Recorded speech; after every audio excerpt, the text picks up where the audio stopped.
सी लग रही है। नर्मदे।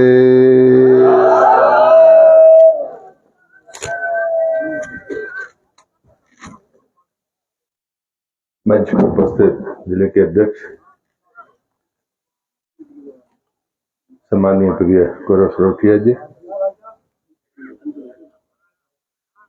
भारतीय जनता पार्टी के उम्मीदवार जिनके जन्म से पहले से ही जिनके परिवार में जनसंघ का विधायक पैदा हो गया था, ऐसे प्रिय बिजन भैया, पूर्व विधायक और पार्टी की परंपरा के लिए समर्पित परिवार, प्रिय सम्मानित सुक्कू भैया, सम्मानीय मंगल दादा, हमारे पूर्व अध्यक्ष स्वर्गीय उसको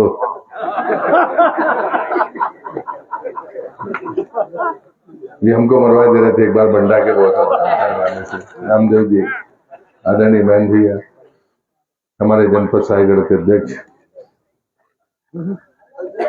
सभी हमारे चारों मंडल के अध्यक्ष, मंच के सभी नेतागण, 5 कोई चौथे डिफाल्टर तो नहीं, 4 निकल गए, 5। मैं नाम इसलिए नहीं ले रहा हूं कि सामने भी इतने वरिष्ठ लोग बैठे हैं और हमारी जो वरिष्ठता है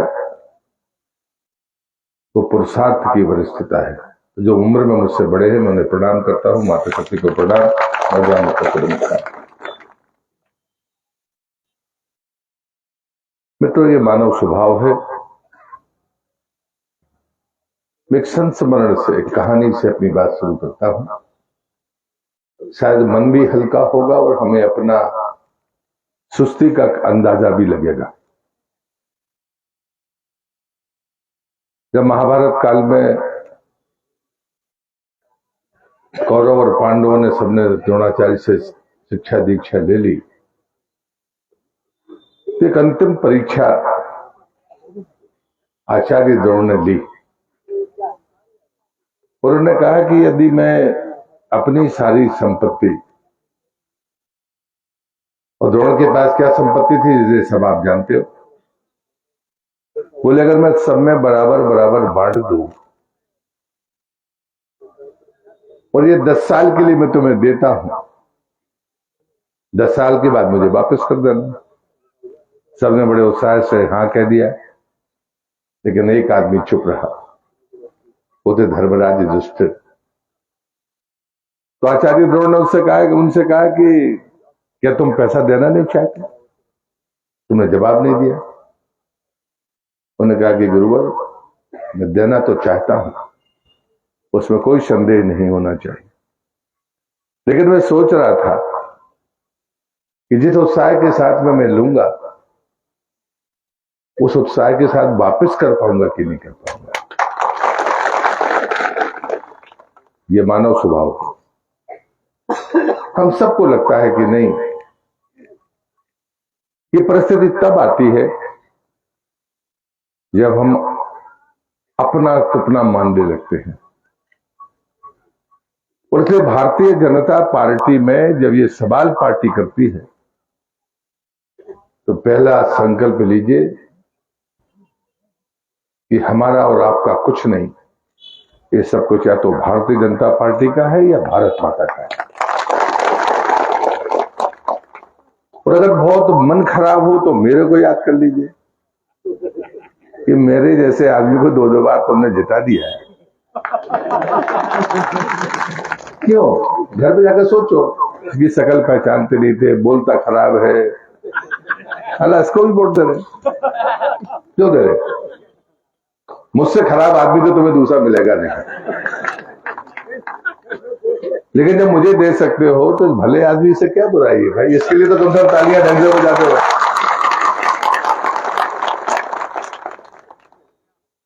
ये बहुत महत्वपूर्ण बात है। आप कल्पना करो कि सन 72 में जनसंघ का विधायक बनना, उस कार्यकर्ता की जीवटता का अंदाजा करिए। जब यहां डकैतों का साम्राज्य हुआ करता था, कांग्रेस मजबूत थी, साधन हमारे पास में नहीं थे, वो कैसे लोग रहे होंगे, उनके संकल्प को याद करो। मैं अपने तमाम जगह पर मैं जाता हूं, मैं कहता हूं यार अटल बिहारी वाजपेयी की उस कविता को याद करो, कंठस्थ करो। कि आजादी के बाद भी अटल बिहारी वाजपेयी ने कहा कि 15 अगस्त का दिन कहता है आजादी अभी अधूरी है, और गारो से गिलगित तक आजादी पर्व मनाना जरूरी है। गारो जानते हो कहां? मेघालय में उत्तर पूर्व का सबसे आखिरी हिस्सा गारो पर्वत, और गिलगिट है पाकिस्तान में। वो कैसे पुरख थे हमारे, जिनके पास में राज्य में सरकारें नहीं थी, सांसद नहीं थे, तिहाई में विधायक गिनती के होते थे, और उनका संकल्प था कि वो दिन आएगा जब हम गारो से गिलगिट तक आजादी मनाएंगे। वो कैसे लोग होंगे जिनके हम माला पहनाते हैं, हमें कई बार लगता नहीं। मैं बड़ी विनती करता हूं आपसे, भारतीय जनता पार्टी का सदस्य बनना और भारतीय जनता पार्टी का कार्यकर्ता बनना, दोनों में जमीन आसमान का अंतर है। सदस्य तो आप पर्ची पर बन सकते हो, लेकिन कार्यकर्ता बनने के लिए आपको डॉक्टर मुखर्जी का बलिदान याद रखना पड़ेगा, दीनदयाल उपाध्याय का विचार याद रखना पड़ेगा, हमारी पीढ़ियों की तपस्या, उनके काम करने के तरीके पर मूल्यांकन करना पड़ेगा। कई बार हमको लगता है कि नहीं अब चल तो रहा है, सरकारें चल रही हैं, अच्छा काम कर रही हैं, इतने सारे लोग हो गए हैं, क्या हमें क्या फर्क पड़ता है। भले लोगों का चुप रहना सबसे बड़ा अपराध है, बात ध्यान रखना। कभी भी कोई गलत काम करने वाला निष्क्रिय दिखता है, गलत काम करने वाला सदैव सक्रिय दिखता है, लेकिन अच्छा काम करने वाला घर में बैठा मिलता है, उसको लगता है दुनिया चल रही है। ये समाज का अवगुण है, ये समाज के गिरावट का मूल कारण है। और मतलब हमारी श्रुति स्मृति में कहा गया कि अगर अच्छाई चुप हो जाएगी तो बुराई चौथे वेग से बढ़ेगी। ऐसा नहीं कि हमारे संत महात्मा लिख कर नहीं गए। आप किसी गांव को अगर बिगड़ता देखते हैं तो उसको पिछले लौट कर जाना 10-15 साल पहले, तो पता चलेगा कि कोई रसूखदार आदमी था, उसने समाज के सरोकारों से अपने आप को दूर कर लिया, अपने कमरे घर में बंद हो गया, गांव बिगड़ गया। कहीं सच्चाई नहीं है, इसलिए पुस्तक पढ़ने की जरूरत नहीं। हर अच्छे आदमी को सक्रिय होना होता है। और यदि हम यहां पर बैठे लोग अपने आप को मानते हैं कि भारत माता के सच्चे सपूत हैं, हमारे जीवन का संकल्प है कि भारत माता वैभव पर जाए, चरम पर बैठे, विश्व गुरु के पद पर बैठे, तो अभी यात्रा खत्म नहीं हुई है, यात्रा अभी जारी है, ये बात ध्यान रखना। दीनदयाल उपाध्याय जी ने आजादी के बाद कहा था, कभी पढ़कर तो देखो, अगर हम पढ़ेंगे नहीं तो यही लोग हम उलझे रहेंगे, ये तेरा, ये मेरा, ये मुझे नहीं मिला, ये उसे नहीं मिला। बड़े सामान्य पैमाने हैं, किसी को धन चाहिए, किसी को पद चाहिए, किसी को यश चाहिए, ये बुराई नहीं है, आकांक्षा मरती नहीं है, जिसलिए मैंने अपनी कहानी से आपसे बात शुरू की। लेकिन ये लालच की सीमा तक ना जाए तो कोई आपत्ति नहीं है। अगर ये चीजें लालच की सीमा को पार कर जाएंगी या लालच तक पहुंच जाएंगी तो निश्चित रूप से हमारा भी नुकसान होगा, हमारे संगठन का भी नुकसान होगा और देश और समाज का भी नुकसान होगा। यदि हम मूल्यों के लिए जीवित रहने के लिए तैयार हैं, मूल्यों की चिंता करने के लिए तैयार हैं, मैं मरने की बात नहीं कर रहा हूं, तो दुनिया की कोई ताकत हमको हरा नहीं सकती, मैं दावे के साथ कह सकता हूं। हमसे ज्यादा श्रेष्ठ कार्यकर्ता किसी के पास नहीं। हमारे काम करके तरीके में कहीं कोई भिखमंगिया ही नहीं कि हम कहते लोग हमसे मांगेंगे तो हम देंगे। हम बिना मांगे देने वाले लोग हैं, जरूरतमंद की चिंता करने वाले लोग, इसको हमें समझाने की जरूरत नहीं है। लेकिन ये चीजें जब हम ढीले पड़ते हैं, हमारी सक्रियता में मैं कहीं कभी देखता हूं तो मैं इसको दुर्लक्ष्य नहीं मानता, मैं किसी की निष्ठा पर संदेह भी नहीं मानता। लेकिन यदि हम आपको जगह नहीं पा रहे तो दोषी सिर्फ आप नहीं है, मंच पर बैठे हुए लोग भी दोषी है। मैं अपनी तरफ उंगली उठाता हूं, पर हम गुनहगार हैं, अन्यथा कोई वजह नहीं है कि हम इस बारे में चिंता करें। लेकिन काम का बंटवारा हो, काम करने की शैली हो, हमें चीजों को समझना होगा। मैं तो जब मैं ये बात कहता हूं, आप कभी कल्पना करते हो, देखते तो आप भी होंगे, जब कोई एक विधायक जीतता है तो सिर्फ राज्य में सरकार नहीं बनती, आम आदमी वोट देता है, प्रहलाद पटेल सांसद बन जाते हैं, वो प्रधानमंत्री को चुन देते हैं, लेकिन राज्यसभा का सांसद तो जनता नहीं चुनती। वो तो विधायक चुनते हैं। पिछली बार आप बराबर पे आ गए थे, कम हो गए थे आपके, तो आपके सांसद कितने चुनकर गए? पहले 4 चुनकर जाते थे, इस बार 2 चुनकर गए। आपको क्यों लगता है राज्यसभा में आज भी आपका बहुमत नहीं है? आप 9.5 साल से सरकार में है, क्योंकि राज्यों में आपकी सरकारें कम हुई है या नहीं है, इसलिए आपकी ये परिस्थिति है। हम कांग्रेस से ज्यादा है, लेकिन राज्यसभा के में हमारा बहुमत नहीं है। एक विधायक हार जाएगा तो क्या होगा, ऐसा सोचने वाले लोगों, जरा राज्यसभा की संख्या गिनना। यदि वहां अल्पमत में रहोगे तो क्या पाक अधिकृत कश्मीर भारत में आ पाएगा, इसकी चिंता करना। ये धारा 370 हटी है, कितने साल बाद? डॉक्टर मुखर्जी का बलिदान 1953 में हुआ, हटा पाए हम 2019 के बाद। हमें 70 साल लग गए अपनी उस शहादत को श्रद्धांजलि देने में, लेकिन लोगों का संकल्प, हमारे पुरखों का संकल्प था, न जाने कितने लोग मरे होंगे। जैसे दीनदयाल जी ने कहा था, ये नक्शा भारत माता का नक्शा है, इसमें अब रंग भरना शुरू होगा। आजाद हुआ है भारत, अब इसमें रंग भरना शुरू होगा।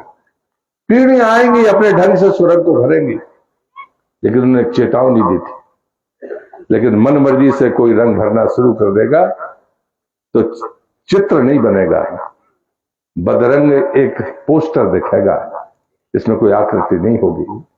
लेकिन अगर एक विचार के साथ, एक दिशा के साथ हम आगे साथ मिलकर चलेंगे, जिसको जो जिम्मेदारी दी जाएगी कि तुमको पीली टिप्पी लगाना है, तुमको नीली लगाना है, तो भारत माता सुंदर भी दिखेगी और दिव्य और भव्य भी दिखेगी, क्योंकि हम एक योजना के साथ चलने वाले हैं। इसलिए भारतीय जनता पार्टी के कार्यकर्ता को दिन रात प्रशिक्षित किया जाता है, ये समझाया जाता है कि मैं नहीं, हम। आप दीनदयाल उपाध्याय की पुस्तक पढ़िए, जो लोग संगठन में काम करने वाले लोग, उनको पहली सीख दी जाती है, मैं मत कहना, हम।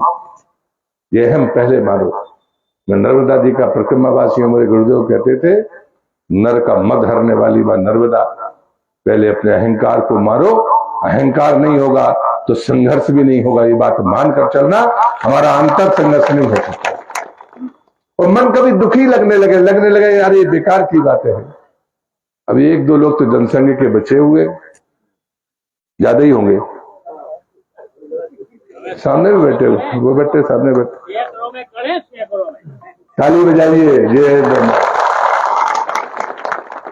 इनके घर पर जाकर पूछना कि आप जनसंघ में काम क्यों करते थे।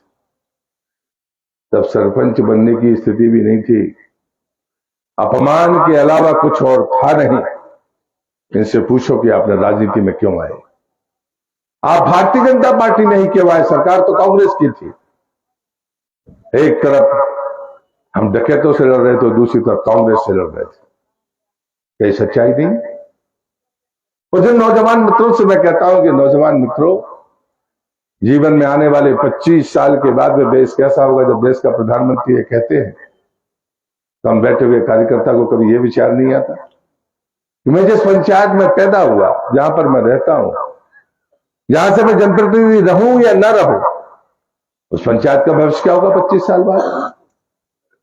कभी हम इस पर मनन नहीं करेंगे तो ये विचार की ताकत कमजोर होगी। मैं जल शक्ति मंत्री हूं, मैं उदाहरण देता हूं, आप घर पर जाकर सोचना। इस देश में 1950 में एक आकलन हुआ था, देश की आजादी के 3 साल बाद कितनी आबादी है देश की, कितना पीने का पानी हमारे पास में। दुनिया की आबादी का 18% लगभग 1/5 भारत में रहते हैं लोग। पूरी दुनिया में जितने लोग रहते हैं उसके लगभग 1/5 भारत में रहते हैं। अब तो हम दुनिया के सबसे बड़ी आबादी के देश हो गए, चीन भी पीछे छूट गया, 142 करोड़ है हम। जो भी पढ़ा लिखा आदमी मेरी बात सुन रहा है उससे मैं कहूंगा कि घर जाकर इसका हिसाब करना। और पीने का पानी कितना है मीठा? 4%। जनता 18% है दुनिया की तुलना में, और पीने का मीठा पानी 4% है आपके पास। दुनिया के भारत के नक्शे को देखोगे तो आपके पास में डेफिसिट वेतन दिखेगा, सरप्लस वेतन दिखेगा। कहीं ज्यादा पानी गिरता, कहीं बिल्कुल भी पानी नहीं गिरता, उसमें आप भी हो, बुंदेलखंड के लोग। लेकिन उसके बाद भी देश का प्रधानमंत्री हिम्मत जुटाता, कहता 2024 तक गांव के हर व्यक्ति को 55 लीटर पानी देकर उसके घर तक हम नल से कनेक्शन पहुंचाएंगे। लेकिन सत्याग्रह में आप पूरे राजनीतिक इतिहास को देखो, जिस दिन से देश आजाद हुआ, चुनाव हुए, क्या तो सदैव अटल बिहारी वाजपेयी थे जिनने कहा कि नदियों को जोड़े बगैर खेतों की ना प्यास बुझाई जा सकती है, ना आने वाली पीढ़ी की प्यास बुझाई जा सकती है। उसके बाद 10 साल कांग्रेस की सरकार रही, कुछ नहीं हुआ। मोदी जी आए, भाग्य से मध्य प्रदेश में सरकार थी, शिवराज जी मुख्यमंत्री, वहां पर योगी जी मुख्यमंत्री, तो केन बेतवा परवान चढ़ गया। 5 प्रस्ताव थे बजट में, 5 एक साल पहले, और सरकार ने कहा कि 90% पैसा भारत सरकार देगी, लेकिन राज्य अपनी सहमति नहीं बना पाए। अगर योगी जी और शिवराज जी मुख्यमंत्री ना होते, प्रधानमंत्री नरेंद्र मोदी ना होते, तो क्या केन बेतवा परवान चढ़ सकता था? सरकार की कीमत हमें समझनी पड़ेगी। मैं दूसरा सवाल आपसे करता हूं, यदि हमारा बहुमत नहीं होता, दूसरी बात, तो क्या हम धारा 370 हटा सकते थे? लोग कहते थे खून की नदियां बह जाएंगी, किसी के माथे पर पसीना ही आया होगा, खून की नदियां तो नहीं बह पाई, धारा 370 खत्म हो गई और हमने डॉक्टर मुखर्जी को श्रद्धांजलि दे दी। मैं तीसरा सवाल आपसे करता हूं, हम भाग्यशाली, हमें गर्व करना चाहिए कि 450 वर्ष की गुलामी, 4 लाख से ज्यादा बलिदान के बाद भी राम जन्मभूमि नहीं बन सकी, लेकिन देश के प्रधानमंत्री थे। हम भाग्यशाली लोग हैं, संक्रांति के बाद अपनी आंखों से दर्शन करेंगे और पूजन करेंगे, हमसे ज्यादा भाग्यशाली कोई नहीं। लेकिन मैं तीसरी बात आपसे पूछ रहा हूं, तीसरी बात, इसका ध्यान रखिए, तब आपको पता चलेगा कि हमारे घर चुपचाप बैठने का नुकसान क्या है। यदि प्रधानमंत्री मोदी ना होते, मुख्यमंत्री योगी जी ना होते और न्यायालय फैसला भी दे देता, तो क्या मंदिर बन जाता? सरकार की ताकत का अंदाजा हमें है नहीं, हमें सरकार के महत्व को समझना पड़ेगा। ये छोटी चीज नहीं है। लोग कहते हैं साहब तो मंदिर बन रहा है, तो मंदिर में क्या रखा है? मैं बड़ी जिम्मेदारी के साथ आपसे कहता हूं कि दुनिया भर में चर्चा आज से नहीं होती। दुनिया में चर्चा बहुत शताब्दियों से होती है। अगर आज हमारे बीच में कोई कुरीतियां हैं, कोई परिस्थितियां बनी हैं, क्योंकि आज ऐसा दिन है कि जो बच्चियों का अंतरराष्ट्रीय बच्ची दिवस कह दो, उसका दिन है आज। पूरी दुनिया मना रही है, हमको बता रहे हैं। ऐसा अगर हजारों साल गुलाम हम ना होते, तो हमारी मातृशक्ति हमारी बराबरी पर नहीं थी, हमारे सिर पर थी, सबसे ऊपर थी।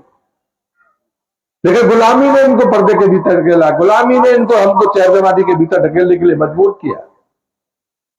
इतिहास को पढ़े बगैर हम अपने पैरों को मजबूती के साथ खड़ा नहीं कर सकते। एक ये हमारी कमजोर पक्ष कहा जा सकता है, लेकिन दूसरा पक्ष है था कि 1000 साल की गुलामी के बाद भी हमारी जड़ें इतनी मजबूत थी कि वो चले गए, लेकिन हम नहीं खत्म हुए। ये हमारी ताकत भी है। और इसी आधार पर तो हम कहते हैं कि हमें आगे बढ़ना चाहिए। दुनिया में एक बार ऐसी बहस चल रही थी, उन्होंने कहा साहब ऐसा भी देश है जहां पत्थर की मूर्ति की पूजा होती है। तो एक दुनिया का एक डॉक्टर था, सर फ्रैंक रोजर, वो आया भारत और आकर यहां पर वो 30 साल रहा और 30 साल तक उसने सिर्फ इतना ही देखा, ये अजीब लोग हैं, ये पत्थर की मूर्ति पूजा करते हैं। वो ये जानते हुए वो आदिवासी क्षेत्रों में चला गया और उसने वहां देखा कि आदिवासियों के कुछ ऐसे समूह थे जो अगर किसी की मूर्ति का मट्टी की बनाए और उसमें तय कर दे कि इसमें बीमारी होगी, तो उसको बीमारी हो जाती थी सैकड़ों किलोमीटर दूर। अगर कोई वो पौधा बनाते थे और उस पर अगर सोचते थे कि सूख जाना चाहिए, तो लाख पानी डालने के बाद भी पौधा सूख जाता था।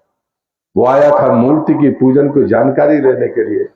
घुसते घुसते 30 साल उसने इस देश में बिताए और लौट कर जाकर उसने लिखा, कमाल का देश है, मैं जान नहीं पाया कि उनके पास ताकत क्या है, लेकिन मैंने सैकड़ों मामले देखे कि उन्होंने तय कर लिया कि ये बीमार है तो वो बीमार हो जाएगा, उसको मृत्यु दी तो उसको मृत्यु हो गई, झाड़ को सुखा दिया। कि मैंने अपनी आंखों से देखा है। मैं इसे चमत्कार नहीं मानता, सच्चाई है, लेकिन मैं जानता नहीं कि वो कैसे करते हैं। हमारी ताकत का अंदाजा लगाने के लिए न जाने कितने लोग आए। लेकिन आइंस्टीन ने एक बात कही, जब हम प्रबुद्धों की बात करते हैं तो प्रबुद्ध का मतलब ये होता है कि जो हमारी आंखों के सामने हमको दिखता है उससे आगे जो देख सके। मित्रों, मैं गर्व के साथ कहता हूं, हम उसी जमात के लोग हैं जो तत्काल का नहीं देखते, 25 साल आगे देखने वाले लोग हैं। हमारे पुरखों ने सैकड़ों साल पहले देखने के बाद कहा था कि निश्चित रूप से भारत माता यशस्वी होगी, 21वीं सदी हमारी होगी, और वो 21वीं सदी हमारी आंखों के सामने आपको दिख रही है। लेकिन हमारी आंखों के सामने सब कुछ हो जाएगा? जी नहीं, कुछ फिर भी बचेगा। अभी दुनिया हमारी तरफ देख रही है। लोग सनातन की आलोचना इस धरती पर कर देते हैं, इसी देश में रहने वाले लोग, और पूरी दुनिया वसुधैव कुटुंबकम के नारे के पीछे चलने के लिए तैयार। ये टकराहट नहीं है कि भारत का एक ऐसा क्षेत्र भी है जहां सनातन की आलोचना खुलेआम हो रही है, इसे खत्म कर देना चाहिए। और सनातन का एक मंत्र है वसुधैव कुटुंबकम, उसको पूरी दुनिया मानने के लिए तैयार है, पूरी दुनिया उसके पीछे चलने के लिए तैयार है। ये वो भारत है कि ये कोई अनपढ़ गांव का हमारा मजदूर किसान, उससे पूछो तो वो कह देगा धर्म की जय हो, अधर्म का नाश हो, प्राणियों में सद्भावना हो, विश्व का कल्याण हो। हमको सिखाएगा कोई? हमको कहेगा कि हम जाति और धर्म के आधार पर राजनीति करेंगे? मोदी जी की किसी भी योजना को देख लो आप, एक भी योजना ऐसी नहीं है जो महिला स्वाभिमान और सम्मान और उसके स्वास्थ्य की चिंता करने वाली ना हो। वो माताएं बहनों को अपने घर में डाल के रखा हुआ है। उनकी संवेदनशीलता के सामने हमारी संवेदनशीलता बौनी है, ये स्वीकार करना पड़ेगा। मैं जिस रास्ते पर चलने वाला व्यक्ति हूं, मैं दावे के साथ आपसे कहता हूं, हमारे यहां बेटी हो, बहन हो, पत्नी हो, मां हो, घर में कोई अजनबी आएगा, उसकी जो राय होगी, आप मानो या ना मानो, कालांतर में वो सच साबित होगी। ये ताकत है मातृशक्ति के भीतर।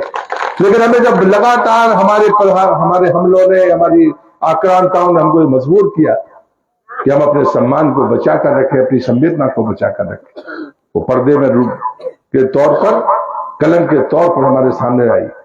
लेकिन आप जरा ध्यान से देखिए मोदी जी की योजना को। शौचालय किसके लिए? गैस कनेक्शन किसके लिए? बिजली किसके लिए? प्रधानमंत्री आवास किसके लिए? आयुष्मान का कार्ड किसके लिए? घूम फिर कर आपको महिला के अलावा कुछ और दिखेगा नहीं। दीनदयाल जी उपाध्याय ने कहा, दरिद्र नारायण की सेवा ईश्वर की सच्ची सेवा है। जरूरतमंद को बिगर मांगे मिला। आज कोई भी हम पर आरोप नहीं लगा पा रहा कि हमने छीन छीन के दिया है। अगर ये पाप इस देश की राजनीति में किसी ने किया तो कांग्रेस ने किया, ये कहने में कोई हिचक नहीं होनी चाहिए। इस देश में अगर लोकतंत्र की हत्या करने का अपराध किसी के सिर पर है तो कांग्रेस के ऊपर इसमें कोई हिचक नहीं करनी चाहिए। ये आएंगे तो लूटेंगे। कहो कार्यकर्ताओं, बंधुओं, कभी अपने बारे में सोचना कि आप कितने बड़े हो। आप कांग्रेस के कार्यकर्ता से पूछना राजनीति में क्यों आए हो, तो कहेगा सत्ता पाने के लिए आए हैं, चुनाव लड़ने के लिए आए। और आपसे अगर कोई पूछेगा, आप अपने आप से भी पूछोगे, हाँ पार्टी जो काम देगी मैं करूंगा। चुनाव लड़ने का कहेगा तो चुनाव भी लड़ूंगा। संगठन में काम करने के कहेगी तो संगठन में काम करूंगा। लेकिन एक शर्त पर करूंगा कि राम मंदिर बनाओगे कि नहीं, ये बताओ पहले मुझे। ये एक इतना सा कार्यकर्ता भी हमारा ये इतनी हिम्मत रखता है, और इसलिए मुझे लगता है कि हमारे में और कांग्रेस के कार्यकर्ताओं में जमीन आसमान का अंतर है। हमारा देवतुल्य कार्यकर्ता हमारी सबसे बड़ी पूंजी है। और उसी से मैं चाहता हूं कि अगर युद्ध के समय योद्धा में ऊर्जा नहीं, योद्धा में वो सक्रियता नहीं, युद्ध जीत सकते हैं। और इसलिए मुझे लगता है कि हम अच्छे लोग, कई बार हम संतुष्ट हो जाते हैं, अरे यार सब ठीक चल रहा है, आपके कहने से सब ठीक चल रहा है, ठीक अच्छा भी है। लेकिन जो झूठ फैलाते हैं, दुष्प्रचार करते हैं, उनके सामने क्या करोगे? वो तिल का ताड़ बना लेते हैं और हम अपनी बात को नहीं कह पाते। जो दिया है हम उसको नहीं बता पाए, और सामने वाला एक छोटी सी चीज को भी तिल का ताड़ बना दे। ये लड़ाई भ्रम के और सत्य के बीच की लड़ाई, दुविधा पैदा करना हमारे विरोधी का सामर्थ्य है। लेकिन आज की तारीख में, पहले तो हम कहते थे अखबारों में नाम आ जाएगा, यहां छप जाएगा।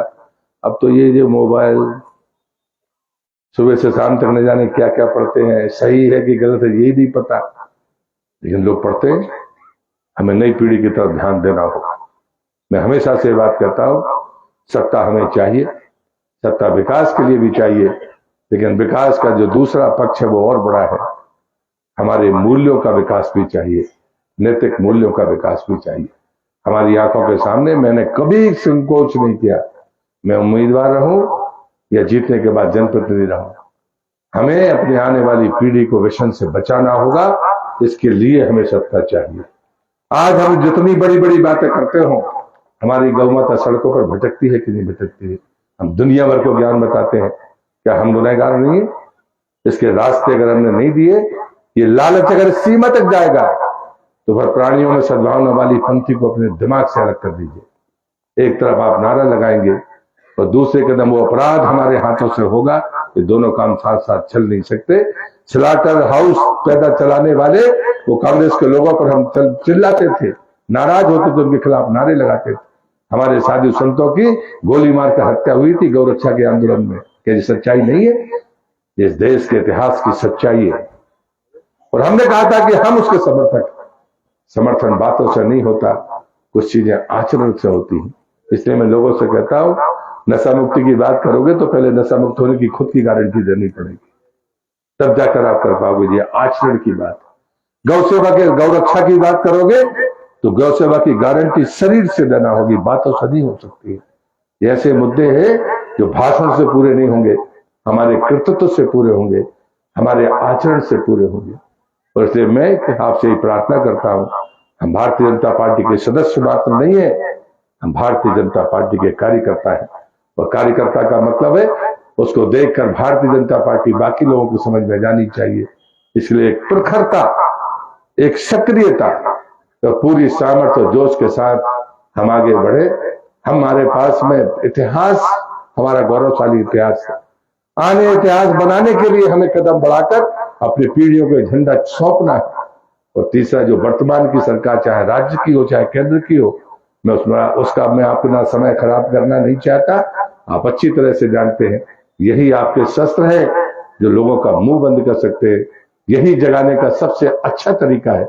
इसे अपने हाथ में लीजिए। और आप एक शालीन ऐसे कार्यकर्ता को, जिसने शायद मांगी नहीं, टिकटें नहीं मांगी होगी मेरे ख्याल से, तो मुझे लगता है उसके बाद लेकर हम उस परंपरा को सम्मान दे रहे हैं जिसने कहीं ना कहीं कुछ खोया था। उसे पार्टी अपने कमल के साथ ऊपर उठाने के लिए तत्पर है। और इसलिए मैं नहीं मानता कि ये चुनाव वीरेंद्र जी लड़ रहे हैं। ये चुनाव भारतीय जनता पार्टी लड़ रही है। कहीं पूरे चुनाव अभियान में कहीं वीरेंद्र जी की बात नहीं आनी चाहिए। अगर आने आए तो शिवराज भैया को स्मरण करना होगा, अगर आए तो राम भैया को स्मरण करना पड़ेगा, आए तो हमें वो चिंता करना पड़ेगी कि जब वीरेंद्र जी पैदा नहीं हुए थे तब से वो परिवार पार्टी के काम में लगा है। उस पर इतना तो अधिकार बनता ही है। और इसलिए मैं आप सबसे यहाँ का सांसद होने के नाते दोनों हाथ जोड़कर प्रार्थना करता हूं कि आज के बाद मैं मानता हूं कि हम बूथ पर जाएंगे। आपकी सामर्थ्य पर कोई संदेह किसी को नहीं। आपकी सामर्थ्य पर हमें भरोसा है कि जनसंघ के समय जब ये विधानसभा हमारे पास थी तो हमें प्रचंड बहुमत से विजय प्राप्त करनी होगी और विजय मिलेगी। इसी शुभकामना के साथ अपनी बात को समाप्त करता हूं। बहुत बहुत धन्यवाद। भारत माता की जय।